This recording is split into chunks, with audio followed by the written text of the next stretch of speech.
మా యొక్క స్వామి క్రియేషన్స్ 4/6 ప్రేక్షకులకు నమస్కారం.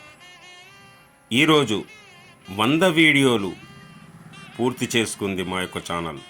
ప్రేక్షకుల ఆశీస్సులతో 100 వీడియోలు పూర్తి చేశాము. మనము చాలా గొప్ప విశేషాలు తెలుసుకుంటున్నాము. తప్పనిసరిగా షేర్ చేయండి. ఎవరన్నా సబ్స్క్రైబ్ చేయని వారు ఉంటే సబ్స్క్రైబ్ చేయండి, లైక్ చేయండి, షేర్ చేయండి, ఫాలో చేయండి. ఇక మనం 100 వీడియో పూర్తయిన సందర్భంగా ఈరోజు మనం బాటగంగమ్మ ఎవరు పార్ట్ 7 చూస్తున్నాము. ఇక తాతాచార్యుల వారు ఆ యొక్క విగ్రహాన్ని తీసుకొని ఆ యొక్క ఊరి జనాలకి ఇలా చెప్పాడు, నేను ఈ విగ్రహాన్ని తిరుపతికి తీసుకెళ్తున్నాను అని. అప్పుడు ఆ ఊరివారు అందరూ ఎంతో సంతోషముతో మా యొక్క ఊరికి పట్టిన దరిద్రం తొలగిపోయింది అని తాతాచారులతో చెప్పారు. తాతగారు ఆ విగ్రహాన్ని తిరుపతిలో ఒక వీధిలో పెట్టాడు. అప్పుడు ఆ యొక్క కాలంలో తిరుపతిలో ఎటు చూసినా నీటి కుంటలు ఉండేటివి. ఈ యొక్క విగ్రహాన్ని అక్కడ పెట్టాక తాతగారి పేరుతో తాతాచార్యుల వారి గంగమ్మ కుంట అని పిలిచేవారు. ఎన్నో సంవత్సరాలు జరుగుతూ వస్తుంది.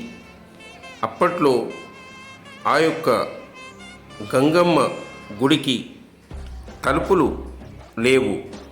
ఒక తాగుబోతు భక్తుడు ప్రతి నిత్యము గంగమ్మకు పండ్లు పూలు పెట్టేవాడు. ఒకరోజు ఏమి జరిగిందంటే పార్ట్ 8 త్వరలో. ప్రేక్షకులకు ముఖ్య విషయం, ఈ రోజుల్లో ప్రపంచంలోని A to Z వివరాలని అందిస్తున్న యూట్యూబ్ ఛానల్కి శతకోటి నమస్కారాలు. యూట్యూబ్ ఛానల్ని చూసేవారందరూ రుణపడి ఉన్నారు. ఏ ఛానల్ అయినా సరే మనకు నచ్చిందంటే సబ్స్క్రైబ్ చేయాలి, లైక్ చేయాలి, షేర్ చేయాలి, అలాగే కామెంట్ చేయాలి. యూట్యూబ్ ఛానల్ని ప్రోత్సహించాలి. మనం మన అవసరాల కోసం యూట్యూబ్ ఛానల్ని చూస్తాం కదా, మన అవసరం కూడా తీరుతుంది కదా.